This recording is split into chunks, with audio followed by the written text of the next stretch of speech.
Ito ang mga salitang matagal nang gusto kong kumawala. Tahimik ang paligid, pero maingay ang isip.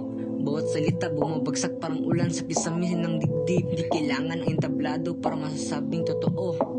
Kahit sa sulok ng kwarto, doon ako humuhubog ng tunog. May kaba sa bawat hinga, pero tuloy pa rin ang bigkas. Sanay na akong makinig sa sarili kahit walang lumingon pabalik. Hindi ko hintayin ang sinyas, kusa kong sinumulan. Pag di ako gagalaw, sino pa ang matutulak sa akin ngayon?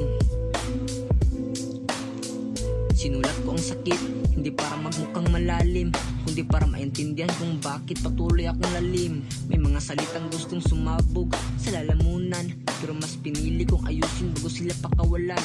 Hindi pantay ang daan, may mga puwang sa gitna, pero bawat ginto may bagong lakas na dala. Kahit walang makikita na progreso sa likha, alam kong may halaga ang bawat luhang isinulat. Ito ang boses na matagal kong itinago. Ngayon bawat linya unti-unti nang tumatayo. Hindi man perpekto, pero buo ang puso.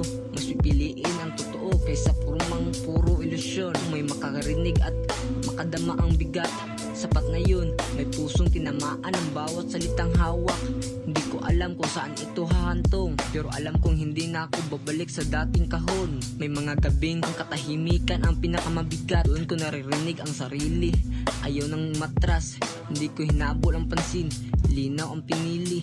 Para sa pagdating ng bukas, wala akong pagsisihan muli. Pinagdikit ang ideya na parang basag na salamin. Ingat sa bawat galaw, parang walang pusong kasakit. Ayaw kong mag-iwan ng tanong na kabitinan, kaya bawat linya tinapos na parang huling abilin. Hindi perpekto ang tunog, pero buo ang loob. Hindi ko kailangan ng maskara para lang mapansin ng mundo.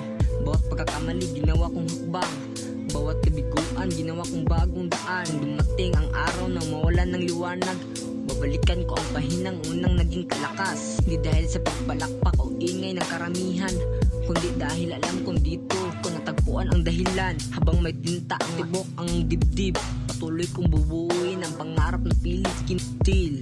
Ito ang boses na hindi na muling tatahimik. Bawat sugat naging dahilan para mas tumindig. Hindi man madali ang landas na tinatahak, hindi ko iiwan pangarap na matagal kong hinawak. Kung ito man ay manatili o tuluyang umanga, ang mahalagay bawat bar ay galing sa aking paglakad. Hindi ako sigurado kung saan ito hantong, pero sigurado akong hindi na babalik sa kahong nakakulong. Ito ang kwento ng isip na hindi sumuko, tahimik sa labas o sa loob, patuloy na humubuo. Kung wala mang pumapalakpak ngayon, ayos lang, dahil walang salitang naisulat. Nabuhay pa rin ang pangarap, at habang humihinga, patuloy akong magsusulat.